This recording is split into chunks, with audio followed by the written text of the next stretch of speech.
Hi, everybody. It's Miss Amy, and I'm here to read Chapter 2 of Roald Dahl's James and the Giant Peach with you. Yesterday, when we left Chapter 1, we had discovered that James, his parents, they passed away in a very, very odd way, to say the least.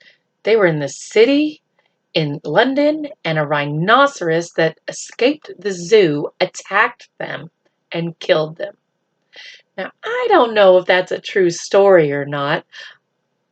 I think it might just be the way James deals with the sad and the loss by making it seem like an exciting event. But either way, we do know that James's mom and dad did pass away. And because they passed away, poor James had to go live with his mean, nasty aunts.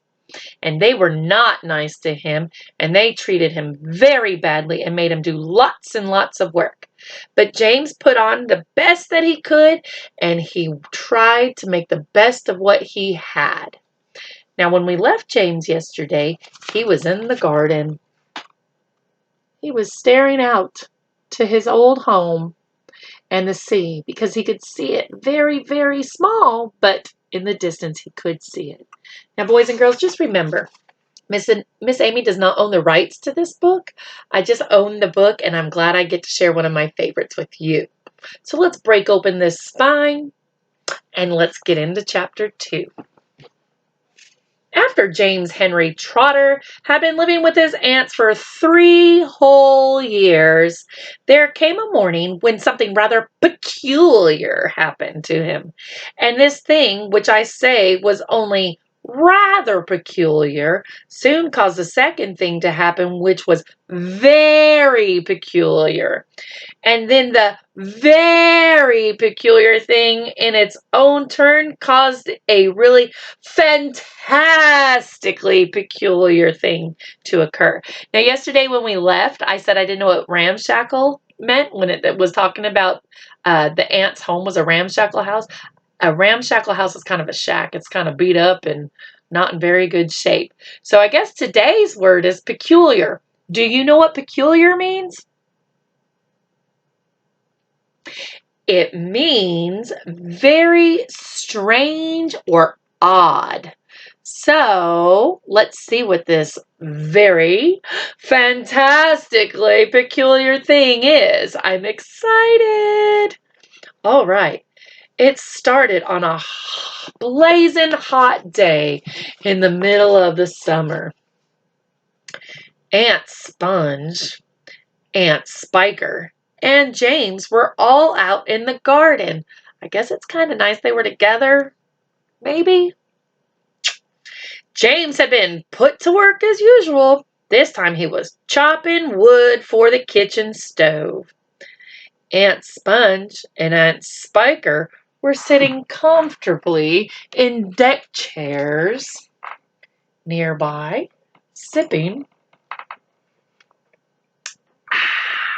tall glasses of fizzy lemonade, and watching him to see that he didn't stop work for one moment. No breaks for James, I suppose. Aunt Sponge was enormously fat and very short. Now, boys and girls, if you've listened to any of my other stories, I don't like that word.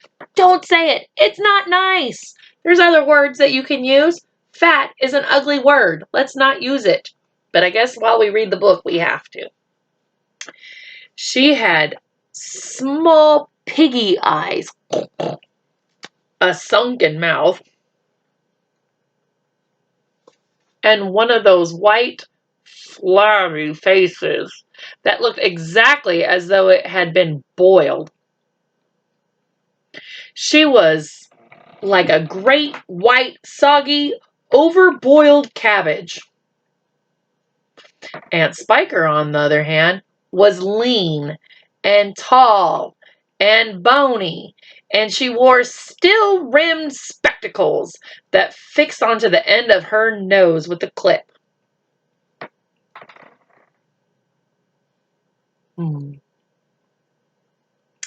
She had a screeching voice and a long, wet, narrow lips.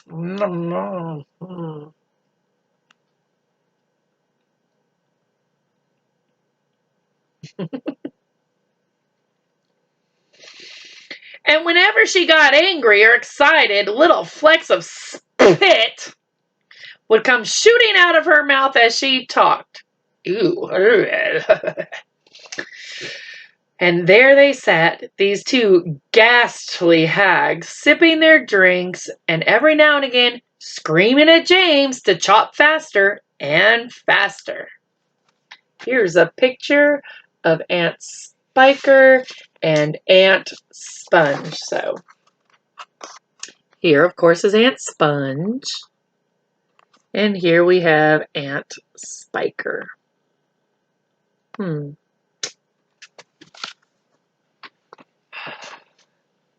They also talked about themselves, each one saying how beautiful she thought she was.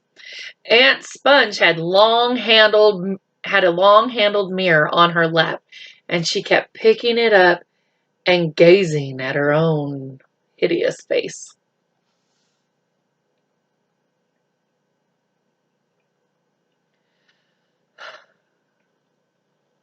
I look and smell, Aunt Sponge declared, as lovely as a rose. Just feast your eyes upon my face. Observe my shapely nose.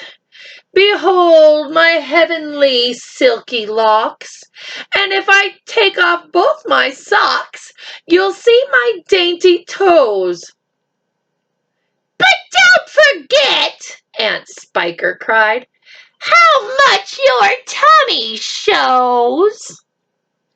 Aunt Sponge went red.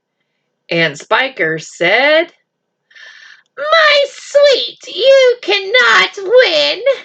Behold my curvy shape, my gorgeous curvy shape, my teeth, my charming grin. Oh, beauty miss me, how I adore my radiant looks, and please ignore the pimple on my chin. Oh, looks like me and Miss Spiker might have a little bit in common right now.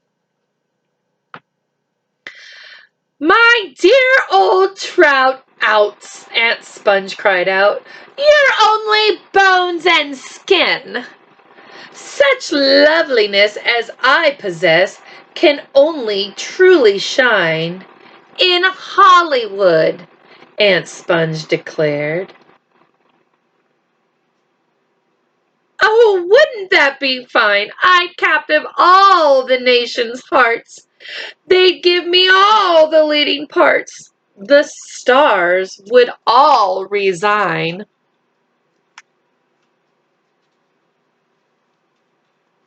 I think you'd make, Aunt Spiker said, a lovely Frankenstein. Poor James was still slaving away at the chopping block. The heat was terrible. He was sweating all over. His arms were aching. The chopper was a large, blunt thing, far too heavy for a small boy to use. And as he worked, James began thinking about all the other children in the world and what they might be doing at this moment. Some would be riding tricycles in their gardens.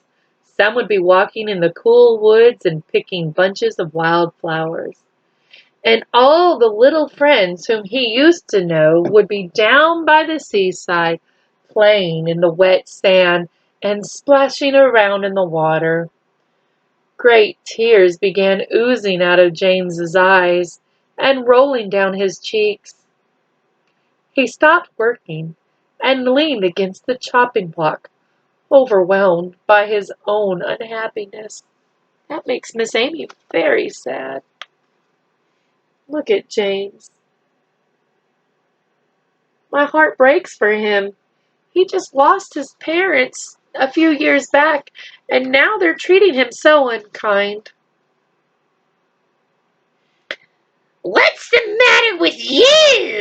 Aunt Spiker screeched, glaring at him over the top of her steel spectacles. James began to cry. "Stop that immediately and get on with your work, you nasty little beast," Aunt Sponge ordered. "Oh, Auntie Sponge," James cried out, "and Auntie Spiker, couldn't we all please, just for once, go to the seaside on the bus? It isn't very far, and I feel so hot and awful and lonely." "Why, you lazy, good-for-nothing brute!" Aunt Spiker shouted. "Beat him!" cried Aunt Sponge. "I certainly will!" Aunt Spiker snapped. She glared at James, and James looked back at her with large, frightened eyes. "I shall beat you later, on the day when I don't feel so hot," she said. "And now, get out of my sight, you disgusting little worm, and give me some peace." James turned and ran.